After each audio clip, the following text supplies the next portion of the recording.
Liandrin is dragging you girls. She's dragging y'all.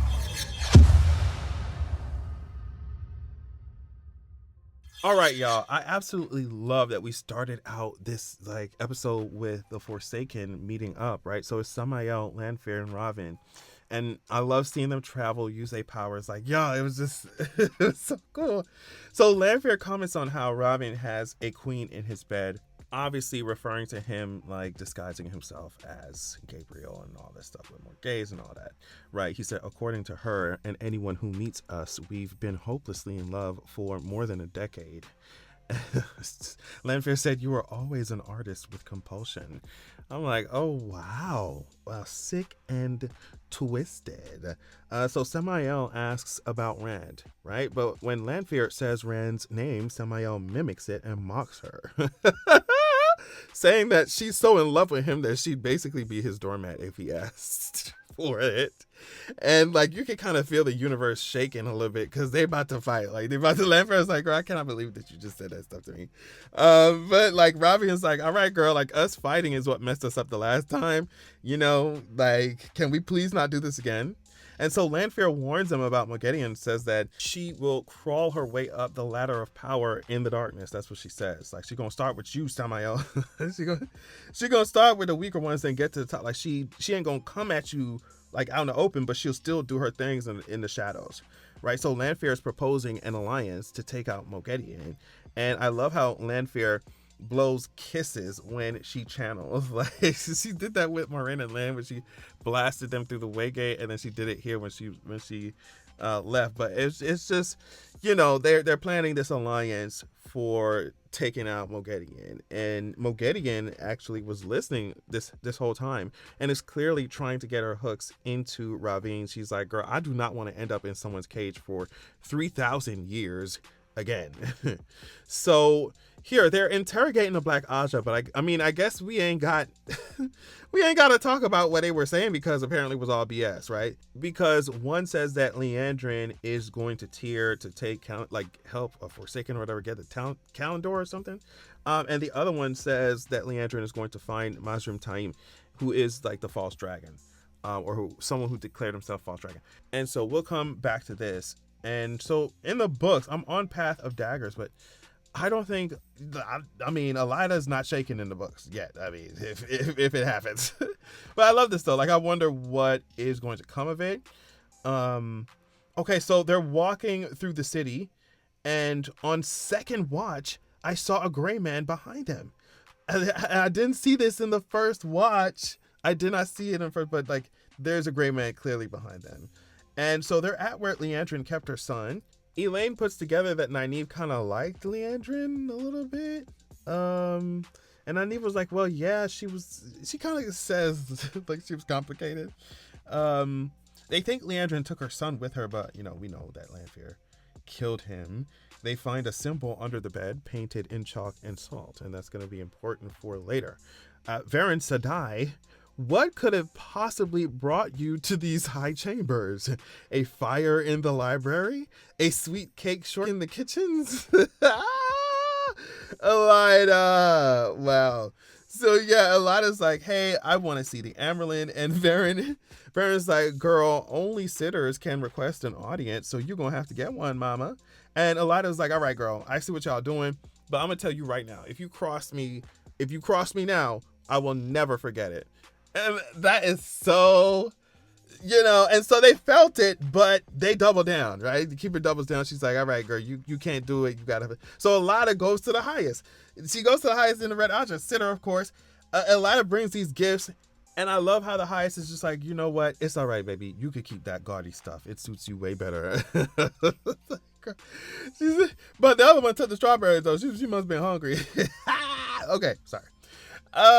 So they're just like, girl, Elida, you coming up here with all the gifts and stuff. What you want, girl? Elida's like, no, I don't want anything. I just want us to, you know, have our rightful place be restored in the tower. Suwan really locked y'all out. Like, what's the tea? And so the highest is like, just like, we really shouldn't be trying to push it after what just happened with Liandrin. Like she was found to be a Darkfriend. Like we already, our credibility really sucks. But then Elida's like, nah, girl, like we should do it right now. The dragon is reborn. We are the Reds. Like this is our moment. This is what we've been waiting for. This is the whole purpose of our Aja. Like we need to cage Rand al'Thor. We need to send 8 sisters to do it. Now that number needed to do it is different in the show versus the books. I think it was 13 in the books, just like it was 13 Forsaken in the books, and now it's 8 Forsaken, and 8 sisters needed to cage Rand al'Thor. But the highest doesn't want to do anything that drastic and shows Elida to the door. But before Elida goes, she says, Suwan may have locked y'all out of the tower, but y'all can't even stand up as Reds and like, you know what I mean, fight for y'all spot. Like that's really pitiful. Like she didn't say it like that, but like that's essentially what she said without going there, right? Girl, Elida is going to be a thorn in y'all side. A thorn. So of course, Rand and Egwene, they're walking around with the Wise One and Chief. They found some water, I guess in a Tuathan territory. And a bunch of them were killed. We're told the Tuathan wouldn't hurt anybody. And Avienda or somebody says it's shameful for them to have been killed like that. They're not fighting back.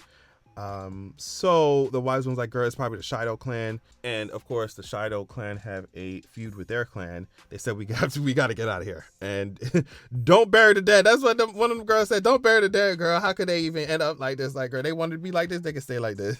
I was like, oh my gosh. Oh my gosh. So Alana and Perrin are talking about death here and the loved ones they lost. I'm just like, Alana, please back up.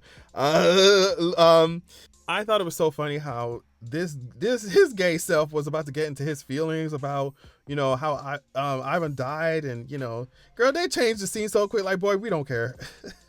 We don't care. You better cry later, babe. So in comes Fael, because people have come into town. This is Lord Luke. He and his people are hunters for the horn of Valir that Matt has, of course. Now, he and his people were passing through when the White Cloaks showed up. The White Cloaks are looking for Perrin. Let's get into the White Cloaks. Let's talk about them for a second, because Chavalda weird self is even too weird for other White Cloaks. He's so weird and nasty. Like, he can't wait to get his hands on helpless women and children. Oh my gosh. He said, if you want to know where her husband took the Abaras, just leave it to me, mama.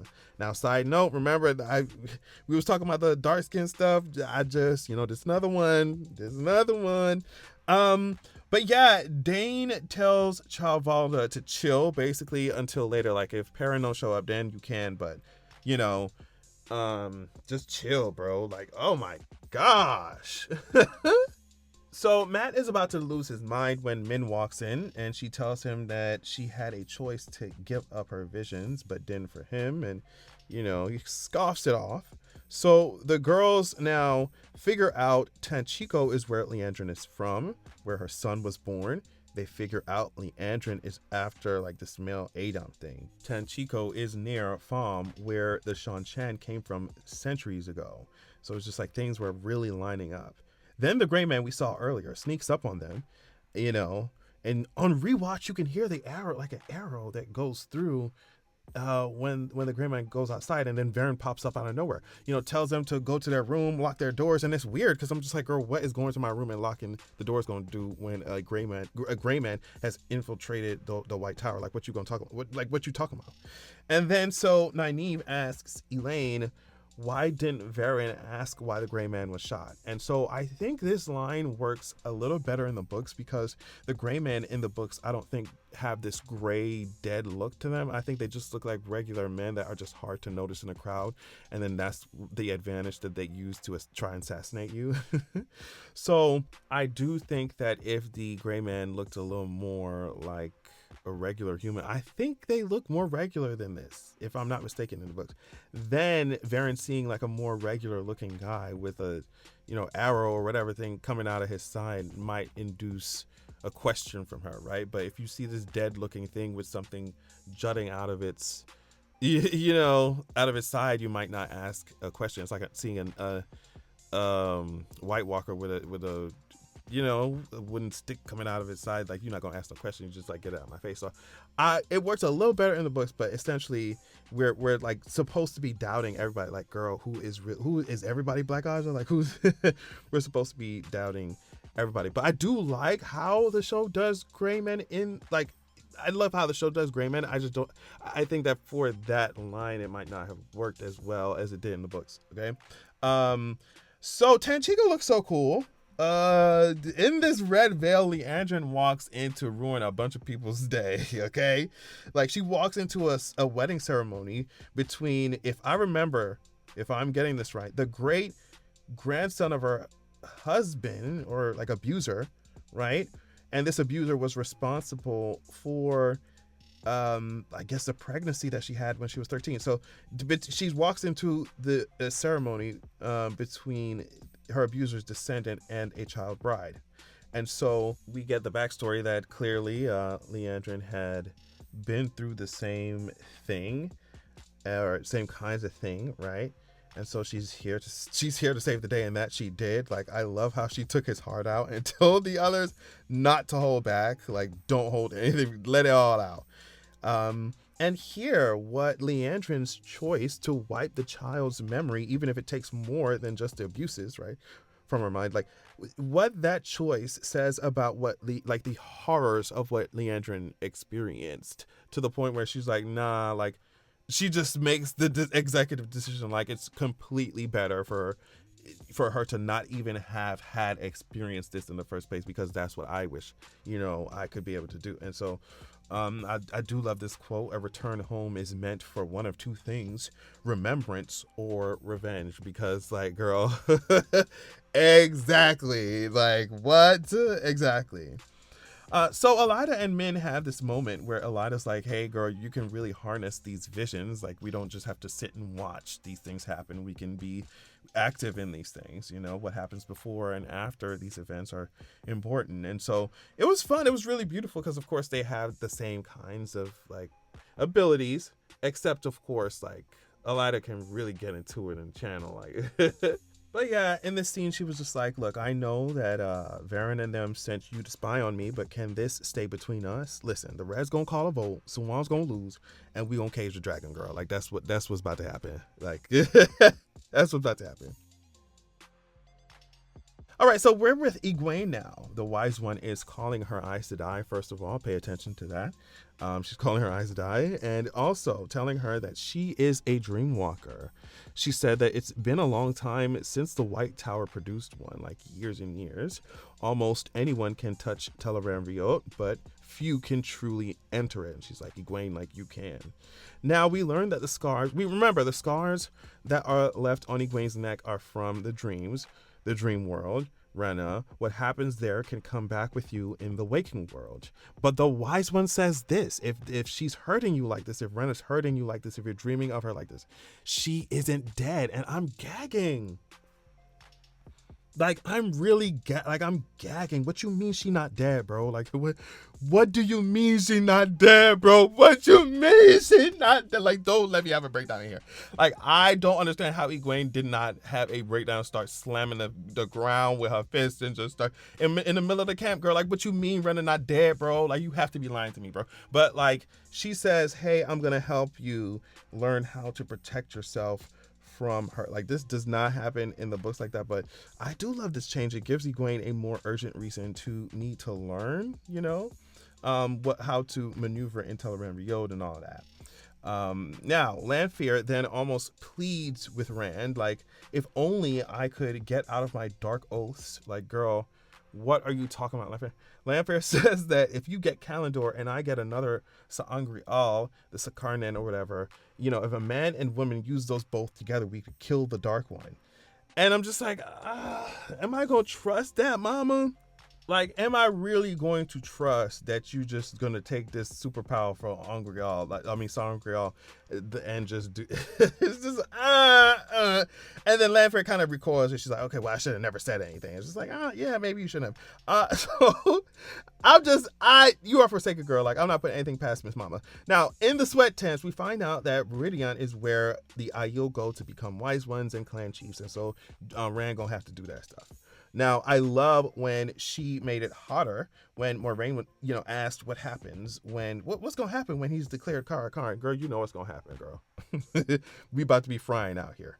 Now, Moraine was going to flirt with this girl in the sweatpants, but the girl ended up being into Lan, but ended up being one of Lan's people. And so it's just a scene that shows us that Lan hasn't forgotten his duty, his people, da da da da. Yeah, so, okay, it was beautiful. Love you, Lan. All right. Perrin tries to turn himself in, but obviously his people ain't gonna let him do that dumb stuff. Like, what are you talking about? Alana's warder's mad because he can feel Alana shutting off her emotions in the bond, but Alana says that he's drowning her with his stuff, so she's shutting off her stuff. It's just a bunch of he asks her then, which is very important, he asks her, okay, so why are we here in the Two Rivers instead of going after Liandrin? It's just some things are lining up with Miss Alana that I'm like, all right, so this was cute, Fael and Perrin flirting, she was like, I've never seen someone try to turn themselves in. This is obviously going to progress. Girl, get into it. Matt sincerely apologizes to Min, but she ends up having a vision of him hanging. Now, this is kind of coming from the books. It's kind of remixed a little bit, right? Matt, of course, doesn't want to know like what's going on with his future. I don't think I want to know either. Just let it happen to me. Especially if it's traumatic. Just let me just go. I don't know. You're gonna be freaking out about it every day. I don't want to know. So Galad breaks them up, and Matt's like, "Oh, thanks. We're so happy that he's here. This hunk is here." Galad, just boy move. So Liana said, "I followed the rats to get to the Reds." I loved it when she said that. She said, we gotta go get the false dragon. The Reds need to leave tonight, and y'all, the Aja that want to go get all the Reds, so y'all, it's either that or we gonna send your luggage. Like she was like, girl, you gonna miss your flight. That's what she told the highest. You gonna miss your flight. So of course this creates an opening in the Red Aja for the highest, and of course, Elida gonna act like, it's just temporary, and it's just okay, girl. So Perrin gives his speech and tells his people that they're going to fight. Like, that's what happened. They'll have a chance if there are hundreds of them. I'm sure we're going to see that next episode. Nynaeve says goodbye to Matt, saying that she is going to Tanchico to look for Liandrin. But Matt is like, girl, I'm going to come with you. Like, what's going on? Like, you can't just be out there. That's Tanchico, honey.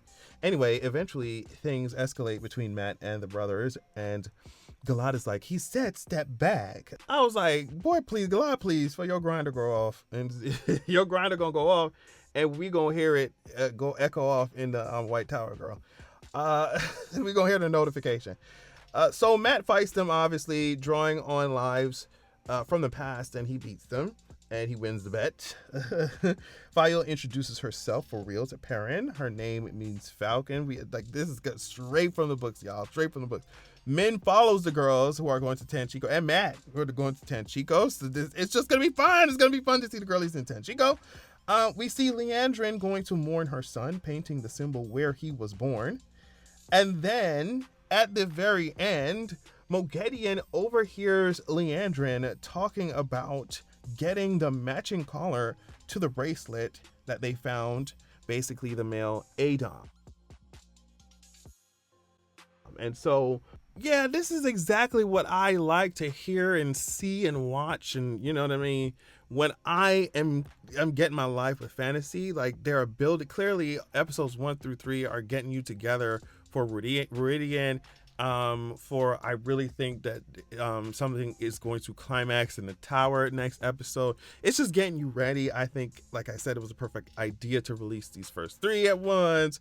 Liandrin, we're getting into like a really nice, like complex character that we did not really get in the books, and so I'm excited to see where we're taking that, as well as Elida's like shaking thing that she has going on. Like, what's going on with that? Has she not gone to a healer Aes Sedai? Like, is it like what's going on with that?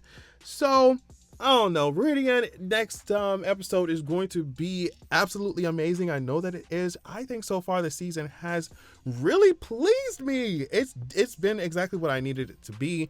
And I think that it's doing what it can, given the constraints, given the 8 episodes, hour-long 8 episodes, and how much material they have. to adapt. So let me know what you thought of all this. Love y'all so much, and I'll catch y'all later. Peace. Make sure that you're going to www.zeraxia.com. When you join the waitlist there on the site, you will be the first to be notified when I drop my sequel. Also, you'll immediately get chapter 1 of my upcoming sequel of the upcoming book sent to your email as a PDF. So check that out. Also, this is a different excerpt from my upcoming book, so you definitely want to pause to read if you're trying to get your life. Keep in mind that this upcoming book, this sequel, is following up the first book that is already released called Zeraxia, Wrath of the God King. I released it a few years ago. It was my introduction to writing fantasy and stuff. So just go easy on me. But either way, as you can see here, it's given 4.9 stars. It's given 4.9 stars. So yeah, check out Zeraxia, Wrath of the God King while you wait for Zeraxia, The Vengeance of Coldwind, right? And go to Zeraxia.com, sign up, join the waitlist, get your free chapter. Thank you so much.